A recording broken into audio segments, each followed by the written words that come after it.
తప్పిపోయినా దేంట్లో ఇరికిన్నామో నాయన వాటి నుంచి మమ్మల్ని బయటికి తీసుకురండి.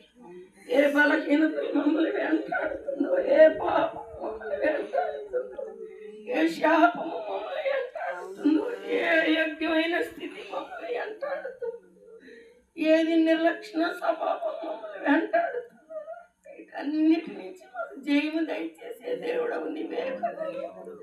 అయా నీ బిడ్డని ప్రభు ఆరోగ్యం ఇచ్చి ఆయన ఎంతో బలహీనంగా ఉన్నప్పటికీ తండ్రి బలమునిచ్చి మా మధ్యకు తీసుకొచ్చి అందుకే అయ్యో ఆత్మదాహం కొలి ప్రభా నీ బిడ్డల కొరకు నీ వాక్యము చెప్పాలని దప్పిక కొలిన వారి తండ్రి వస్తుంటే మేము నిర్లక్ష్యంగా ఉండటం న్యాయం కాదు.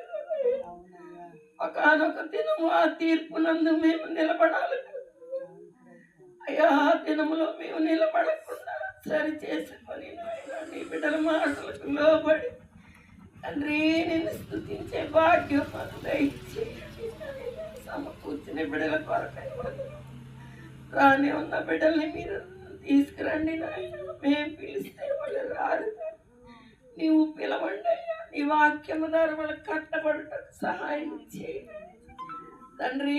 కనిపించండి. గత వారం ఎంతో రవాణము ఎంతో బలహీనంగా ఇదే దినమున ప్రభు ఎంతో బాధపడేది, అంతరం దుఃఖపడ్డాము. ఈ దినము నాయన మరి ఆదివారం బిడ్డను తీసుకొచ్చావు, ఆరోగ్యం ఇచ్చి మా విన్నపములు నువ్వు ఆలకించావయ్యా. మా ప్రార్థనలు మీరు ఆలకించావు, మా కన్నీటిని మీరు సూచిస్తావు. అందుకని వందనాలు నాయన తండ్రి. నీ శిలువ చాటున మరుగుపరచండి. నీ బిడ్డకి ఇంకా ఆరోగ్యం ఇవ్వండి, ఆవసన ఇవ్వండి, దీర్ఘాయువు ఇవ్వండి నాయన.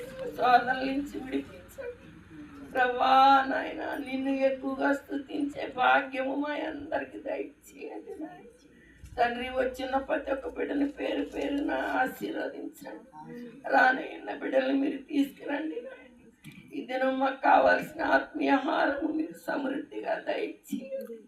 లోకం చూస్తే భయంకరంగా ఉంది నాయన. యుద్ధములు నాయన, సమాధానం లేని కరువులు నాయన ఎన్నో నాయన. మా దేశం మీదకి రాకుండా నాయన మేమందరం విజ్ఞాపన చేయడానికి సహాయం ఎవరు ప్రాణ నష్టం కాకముందే మా దేశం మా రాష్ట్రాన్ని దర్శించిన ఎంతమంది నీ బిడ్డలు ప్రార్థన చేస్తున్నారు, విన్నపములు చేస్తున్నారు. అటు కన్నీటినంతా చూస్తున్న దేవుడు సాతాన్ని అనగతక్క